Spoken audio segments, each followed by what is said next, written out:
चलिए रुक करते हैं इस वक्त की बड़ी खबर की ओर। आपको बता दें कि जो पृथ्वीराज चौहान ने ट्वीट किया था उस पर विवाद लगातार गर्माता रहा और अब पृथ्वीराज चौहान की सफाई सामने आई है। पृथ्वीराज चौहान ने कहा है कि मेरे बयान को तोड़ मरोड़ कर पेश किया जा रहा है, बयान को सांप्रदायिक रंग देने की कोशिश की गई है। आपको बता दें कि पृथ्वीराज चौहान महाराष्ट्र के कांग्रेस के बड़े नेता हैं, यूपी के दरमियान केंद्र सरकार में मंत्री रह चुके हैं और अब उनके बयान को लेकर जब सियासी घमासान छिड़ा तो अब वो यू टर्न लेते हुए कह रहे हैं कि दरअसल में मेरे बयान को तोड़ मरोड़ कर पेश किया गया है। पृथ्वीराज चौहान ने ट्वीट किया था कि जरूरत पर सभी धार्मिक ट्रस्ट से जो सोना है वो सरकार ले ले, कम ब्याज पर बॉन्ड के जरिए ये सोना लिया जा सकता है। ये बात कही थी पृथ्वीराज चौहान ने।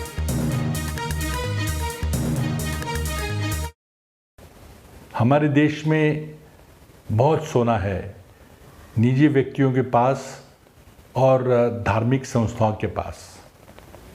ऐसी जानकारी हमें वर्ल्ड गोल्ड काउंसिल यानी विश्व स्वर्ण परिषद देती है। इस सोने का इस संकट काल में योग्य उपयोग हो, इसी भावना से मैंने ये सूचना की थी, लेकिन कुछ भक्त चैनलों ने और कुछ पॉलिटिकल पार्टी के नेताओं ने इसको मैंने किसी एक विशिष्ट किसी धर्म विशिष्ट धर्म को मद्देनज़र रखते हुए ये सूचना की है, ऐसा आरोप किया है।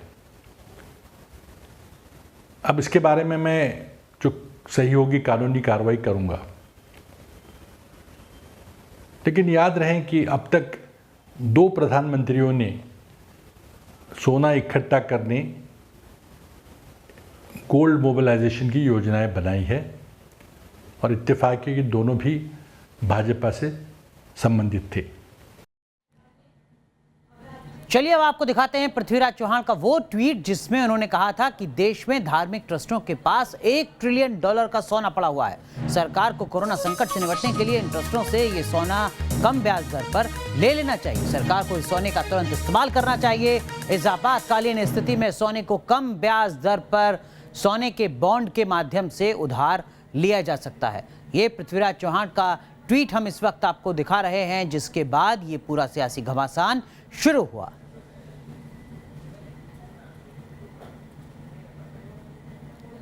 तो दरअसल में आप देख रहे हैं ये वो ट्वीट है जिसमें पृथ्वीराज चौहान जो कांग्रेस पार्टी के वरिष्ठ नेता हैं, यूपीए के दरमियान केंद्र सरकार में मंत्री रहे हैं, महाराष्ट्र से आते हैं, उन्होंने ट्वीट किया था जिसमें वो कह रहे थे कि जिस तरीके की इस वक्त आर्थिक स्थिति है उसमें ये वो सलाह देते हुए नजर आ रहे थे कि $1 ट्रिलियन के आसपास का जो सोना है $1 ट्रिलियन का वो ले लेना चाहिए सरकार को और उसका इस्तेमाल करना चाहिए।